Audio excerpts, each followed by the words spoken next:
Cliff and Sydney, a newly married couple, are on their honeymoon in Hawaii. They're watching their wedding video, reliving those good times. Sydney even films Cliff driving their Jeep. Next, they take a romantic helicopter ride to another Hawaiian island, soaking in the awesome views. The beauty just blows them away. They stop at a shop to grab some hiking gear. After a quick kiss, they're back on the road. As they drive, they roll over a newspaper. The headline screams, "A newlywed couple found dead in Honolulu." That's the city Cliff and Sydney just left. The article says the killer brutally ripped out the victim's teeth and cut off their fingerprints, all to keep them from being identified. And get this, the killer is still on the loose in Hawaii. Cliff and Sydney are totally clueless about the danger. They're just focused on hitting Maui Beach to start their hike. On the way, a couple, Kale and Cleo, try to hitch a ride. Cliff pulls over, but Sydney isn't big on picking up strangers. She's pretty annoyed when Cliff stops. But before she can really complain, Kale and Cleo start throwing their bags in the Jeep. Their names are right there on their bags, Kale and Cleo. Cleo hops in and asks if they're heading to Maui Beach. Sydney lies, saying they're just going a short distance. Cliff isn't a fan of Kale's tattoos or his scruffy look either, so he backs up Sydney's lie. Kale gets the message. Cleo, trying to be friendly, starts showing them wedding photos. She says they got married on Oahu. That's the same island where those murders happened in Honolulu. Seeing the photos, Sydney starts to feel a connection with Cleo, so she agrees to give them a lift. Cleo is thrilled and hugs Sydney, but Kale is still fuming about them initially refusing a ride. He starts yelling at them and tells Cleo to get out of the Jeep right away. Cleo gets out, angry too. Cliff and Sydney are shocked by their aggressive outburst and quickly drive off. About 10 miles later, they hit Maui Beach. They forget all about the weird encounter and start snapping happy photos. Then they head out on their hike, taking the small, winding mountain paths. But they quickly stop. The path is super narrow, slippery,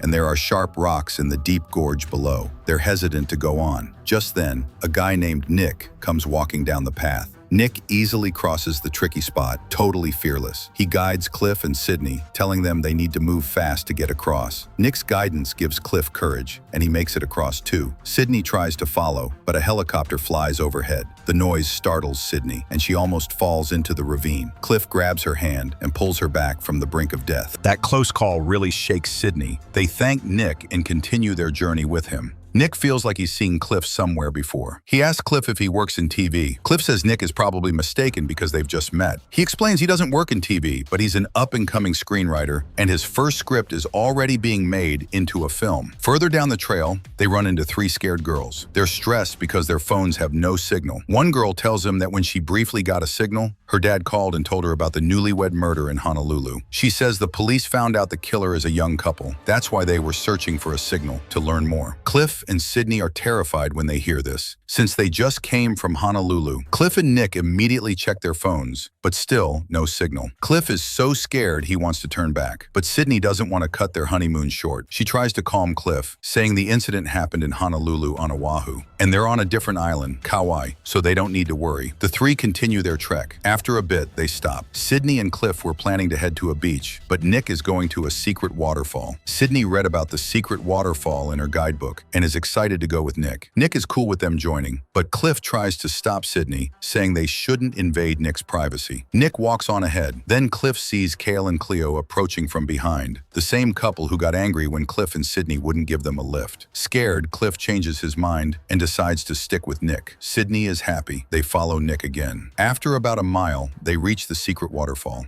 Cliff and Sydney are stunned to see a naked girl, Gina, lying on a raft below the waterfall. She's Nick's girlfriend. Nick strips down, joins her, and starts kissing her. He introduces Gina to Cliff and Sydney and invites him to get in the water. But Cliff is bothered that Nick never mentioned Gina before. This makes Cliff suspicious of Nick. Sydney, though, is super excited to join Nick and Gina. She tells Cliff to come along, but a scared Cliff is desperate to find out more about the killers in Hawaii. So he leaves Sydney and climbs up to find network signal. Sydney takes off all her clothes and joins Nick and Gina. Cliff gets a signal as soon as he climbs the hill. When he Googles the Hawaii murders, he finds out something new. The killers have fled to Kauai. That's the island Cliff and Sydney are on right now. Reading this, Cliff is horrified. Cliff starts to leave, but Kale blocks his way. Before Kale can do anything to Cliff, Nick shows up, smiling, and tries to calm things down. Seeing Nick, Kale backs off Cliff, but before he goes, Kale tells Cliff they'll definitely meet again. because they're heading to the same beach. Cliff ignores them and leaves with Nick. Back at the waterfall, Cliff tells Sydney they need to head to the beach ASAP. Nick and Gina are also going to that beach, so they decide to leave with Cliff and Sydney. Cliff checks his bag for their beach permits, but they're not there. He's shocked. Then he spots Kale's bag. He starts to suspect Kale and Cleo stole their permits. He checks their bags too, but the permits aren't there either. However, in Kale's bag, Cliff finds a business card for Pro Legend. Cliff figures Kale might be an ex-con on parole. After that, Cliff doesn't waste any time. He and Sydney, along with Nick and Gina, head for their destination. On the way, Nick tells Cliff and Sydney that he used to work for a special ops unit in the military. Nick really wants Cliff to write a script about his life, so he starts telling them his incredible stories. Nick says he was in the Iraq War. He tells them a landmine exploded right behind him during the war, putting a hole in his skull. Doctors put a titanium metal plate in his head to save him. He says having that titanium plate in his skull has always been a good thing. When he goes through a metal detector, security sees the metal in his head and lets him pass without searching him. Because of that, they never notice his little friend Gilligan. When Cliff and Sydney hear Gilligan, they're confused, wondering who Nick is talking about. Then Nick pulls up his pants and shows them his friend Gilligan, a sharp knife. Sydney and Cliff are speechless when they see the knife. At this point, Gina boasts that Nick is not easy to kill. Hearing this, Cliff starts to feel uncomfortable continuing the journey with Nick and Gina, but he's scared, so he just keeps going with them. Later, Nick and Gina cross a river and get ahead. That's when Cliff gets cell phone signal. He tells Sydney he needs to pee and takes her behind a tree. Cliff shows her the police CCTV photo of the killers. Sydney is shocked because the killers in the photo somewhat resemble Nick and Gina, but the photo is blurry, so it's hard to make out their faces. Sydney can't believe Nick and Gina are the killers. She says that for all the time she spent with Gina, she never felt like Gina was a murderer. But Cliff is terrified. He thinks Nick's stories about his life were all lies. Just then, as Cliff and Sydney turn to leave, they see Nick and Gina looking at them. After that, they all start moving towards their destination again. Along the way, they see 2 warning signs about narrow paths and problems caused by heavy rain. Because of the heavy rain, they stop and set up camp. Suddenly, an unknown person is seen patrolling around their camp. The next moment, Nick stands frozen, staring into the jungle, as if he's seen a ghost. After watching him stand there for a long time, the others nervously look into the jungle too. Nick then turns back and tells them he saw a herd of goats in the jungle. With that, Nick prepares a bow and arrow from his gear, getting ready to hunt a goat for dinner. But Cliff doesn't believe Nick. He scans the trees himself, but sees no goats. Nick hands Cliff his axe and tells him to come hunting, but seeing Nick's bow and arrow, Cliff is terrified that Nick might kill him in the jungle, so he flat out refuses to go with Nick. Nick then calls Cliff a scaredy cat and makes fun of him in front of the girls. After that, to prove his manliness, Cliff has no choice but to go with Nick. As they walk through the jungle, Nick suddenly stops behind Cliff. He knocks an arrow and tells Cliff he knows Cliff thinks he and Gina are killers. Nick goes on to say that Cliff is wrong to think they're killers. He also makes it clear that he and Gina initially thought Cliff and Sydney were the killers.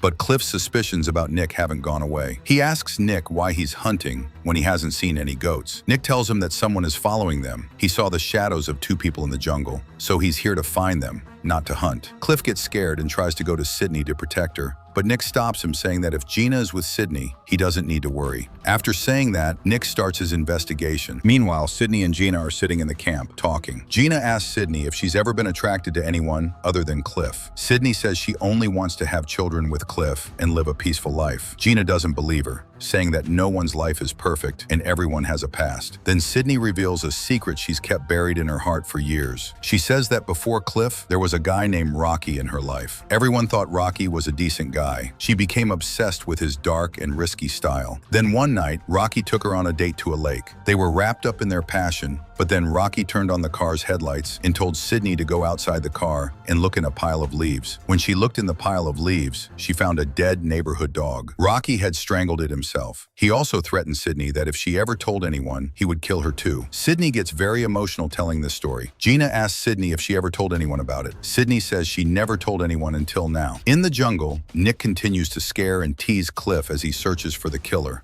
annoying Cliff a lot. Then Cliff spots a couple camping with a campfire.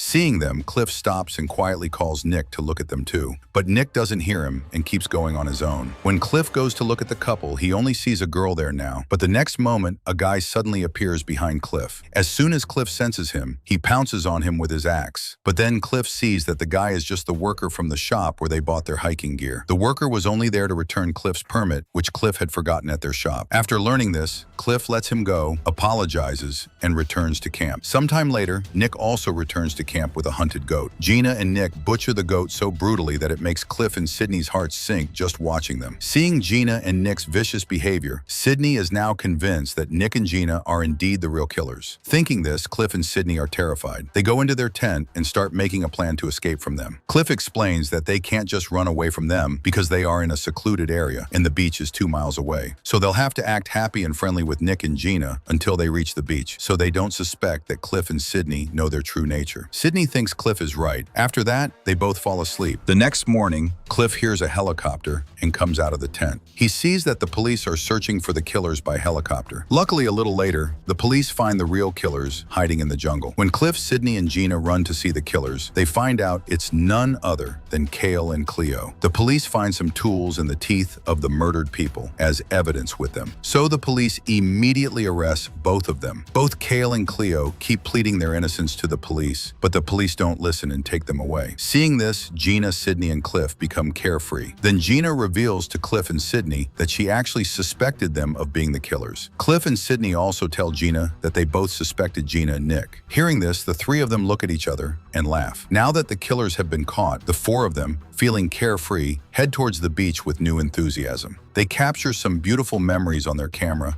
and finally reach the beach. There, they start having fun with the other hikers on the beach. After some time, Cliff comes to Nick and asks him to go see the sea caves with him. Cliff had paid some hikers to borrow their 2 boats for this. Nick, however, immediately says no, as he had other plans with Gina for that evening. But Cliff insists more, so Nick agrees. After that, they both take a boat and head towards the sea caves. Before leaving, Nick tells Sydney to tell Gina that they will be back from the sea caves by evening. A few moments later, Gina arrives. Sydney tells her that Nick and Cliff are going to the sea caves and will be back before dark. Hearing this, Gina starts recording them leaving with her camera. Gina then notices a memory card in the camera. When Gina inserts the card, she finds Cliff and Sydney's wedding photos. Gina starts looking at them happily. While looking, Gina sees something in those photos that makes her eyes pop out. She immediately drops the camera and starts shouting for Nick to come back. But unfortunately, Nick can't hear her. Gina tries to call Nick, but her phone has no network. Seeing this, Gina gets very upset. She picks up her axe and runs towards the sea cave using a different path. Seeing Gina running like that, Sydney also comes there. After looking at the same photo in her camera, she also starts running after Gina. Actually, the photo Gina saw in the camera was of the real Cliff and Sydney. But the people Nick and Gina had been traveling with all this time were not the real Cliff and Sydney, but their killers. In reality, Cliff was that crazy Rocky whom Sydney had told Gina about. Both of them had killed the real Sydney and Cliff who had come for their honeymoon and removed their teeth and fingerprints so no one could identify them. Then those killers had learned everything about Cliff and Sydney by watching their wedding video on Cliff's camera. They also learned to talk just like them. And since then, both of them had been living their honeymoon as Cliff and Sydney. The blurry picture of the killer on the internet was of none other than Rocky and Sydney. Rocky was addicted to methamphetamine, a drug that makes a person as angry as a devil. And after taking that drug, Crazy Rocky would turn into a monster. Whoever's personality he liked, he would kill them, steal their identity, and live like them. Sydney unwillingly supported him in this because she loved Rocky from the bottom of her heart. But Rocky only kept her for his own gain. He even made Sydney addicted to the drug. During this, we also see Nick and Gina in a flashback, who were in Honolulu on the day of the murder. That day, when Sydney and Rocky, after changing their disguises, were leaving Honolulu by boat, Nick and Gina also started running towards that boat, but they missed the boat. Later, Rocky and Sydney met Cale and Cleo. Unknowingly, Cale and Cleo picked a fight with Rocky and Sydney and became their scapegoats. When Rocky found Cale and Cleo's bag at the waterfall, he hid his tools and the victim's teeth in their bag. Then, when Rocky met the shop worker in the jungle, he told that worker to report Cale and Cleo as the killers to the police.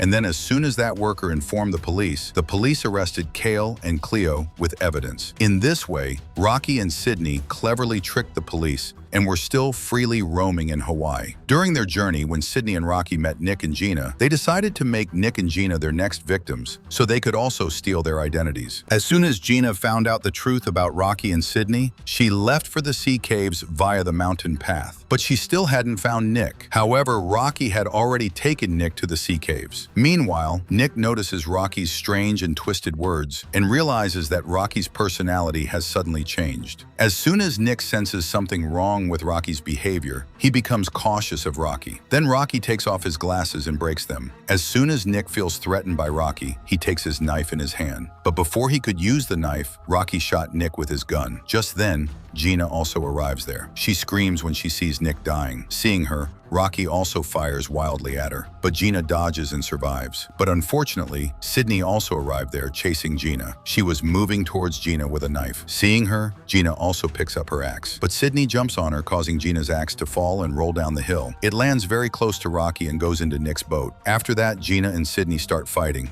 Then Sydney kicks Gina in the stomach, knocking her down. Sydney then picks up her knife and runs towards Gina. However, Gina moves out of the way at the last moment, and Sydney falls straight into the water below. But before falling, Sydney stabs Gina in the leg with her knife. In pain, Gina takes the knife out of her leg and starts looking for signal on her phone. Luckily, she gets a call from a telemarketing agent. Gina desperately asks for help, telling him her current situation. Gina tells him to call the police and send help here as soon as possible. But that agent isn't paying attention to what she's saying. Sydney tries to manipulate him quite a bit. Then Gina sees Sydney in the boat. Sydney is giving some instructions to Rocky on a walkie-talkie. Before Gina can understand anything, Rocky suddenly grabs her legs. Gina somehow frees herself from him. After that, Rocky starts firing wildly at her. But luckily, Gina also escapes from him. Just then, Gina finds an opportunity and stabs her knife into Rocky's hand. Rocky cries out in pain. Then, seeing the opportunity, Gina runs away from there. But crazy Rocky pulls the knife out of his hand and climbs onto the hill. He tells Sydney that Gina has asked someone for help on the phone. So before the police arrive here,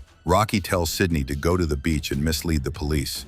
And he himself becomes death and goes after Gina. Meanwhile, Nick is still alive and breathing. It turns out Rocky's bullet hit the metal plate in Nick's skull. Because of this, Rocky's bullet was ineffective. Now Nick picks up his axe to take revenge on Rocky and goes after him. Meanwhile, as Gina is running to escape from Cliff, some people catch her. One of those men was from an emergency medical team. Seeing Gina injured, they wanted to bandage her. Gina tells them that a murderer is chasing her to kill her, but those people don't realize the seriousness of Gina's fear. So Gina tries to shake them off and run away, but they are not letting her go anywhere in her injured condition. Just then, Rocky arrives there, and again, pretending to be innocent. He tells those people that Gina is his friend. He says that she is addicted to methamphetamine, so she is running wild and away from him. However, the medical team's man saw the symptoms of methamphetamine, not in Gina, but in Rocky himself. Because taking this drug makes the pupils of the drug user's eyes bigger, so they understand that Rocky is lying to them. But then, seeing his disguise exposed, Rocky shoots all those people who came to help Gina. Seeing this, Gina runs away in fear. As soon as Rocky is about to shoot Gina, Nick jumps on him from above with a knife, and he slashes his hands with his knife. However, during this, Nick also got grazed by Rocky's bullet, but he gets up again and picks up his knife, moving towards Rocky. During this, Rocky's hands are severely injured, so when he shoots at Nick, none of his shots hit Nick. Just then, Nick takes Rocky's gun from him. He puts the gun to his neck and is about to kill him when Sydney arrives there with the police in a helicopter. And misleading the police, she starts telling them that Nick is their culprit. The policemen also believe Sydney and tell Nick to put down his weapon, but Nick is still determined to kill Rocky. Seeing this, the policemen also aim their guns at Nick. They are about to shoot Nick when Gina arrives there. Gina kicks Rocky and throws him to the ground, and she takes Nick away from there. Seeing this, the policemen also stop their attack. Seeing Nick and Gina's true love for each other, Sydney's humanity also awakens. She always wanted Rocky to love her like that, but she never got all that from Rocky. But now she realizes her mistake. She tells the policeman that Rocky is the real killer roaming on the beach, and as a creature of habit, he will also attack with a gun. Hearing this, the policemen shoot Rocky before he can attack, and in this way, evil comes to an end. Then at the end, when the police are taking Nick and Gina to the hospital by helicopter, Nick proposes marriage to Gina. After this, they both kiss each other, and in this way, the film ends right here. This is how this fantasy movie ends. Give it a like, subscribe to the channel, see you in the next video.